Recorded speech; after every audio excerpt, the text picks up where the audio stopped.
ಕೊಲೆಗಾರರು ಆಧಾರ ಮಾಡೋರಾಗಿರುವ ಉಳಿದ ಜನರಂತೆ ನಾನಲ್ಲ ಅಂತ ಅವನಾಗಿ ಅವನು ಜಡ್ಜ್ಮೆಂಟ್ ಕೊಡ್ತಾನೆ. ಯಾರು ಕೊಡ್ಬೇಕಾಗಿರುವಂತ ವ್ಯಕ್ತಿ? ದೇವರು ಕೊಡ್ಬೇಕು. ಇವಾಗ ಎಕ್ಸಾಮ್ ನಾವು ಬರ್ದಿದ್ರೆ ನನಗೆ 75% ಬರ್ತದೆ ಅಂತ ನಾವೇ ತೀರ್ಮಾನಿಸ್ಕೊಂಡು ನಾವೇ ಎಲ್ಲ ಕಾಲೇಜ್ಗೆ ಅಪ್ಲೈ ಮಾಡ್ಕೊಂಡ್ಬಿಟ್ಟು ಸೇರ್ಬಿಟ್ರೆ ಆಗುತ್ತಾ? ಯಾರು ಕೊಡೋದು ರಿಸಲ್ಟ್? ಬೋರ್ಡ್ ಅವ್ರು ಕೊಡ್ಬೇಕು ಅಲ್ವಾ?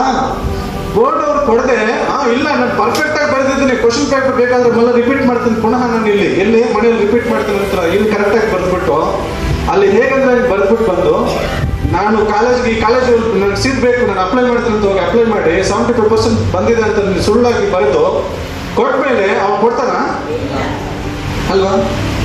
ಏನು ಕೊಡಲ್ಲ. ಅದಕ್ಕೆ ಒಂದು ತೀರ್ಮಾನ ಮಾಡುವಂತ ವ್ಯಕ್ತಿ ಇದ್ದಾರೆ, ಒಂದು ಸ್ಥಾನ ಇದೆ.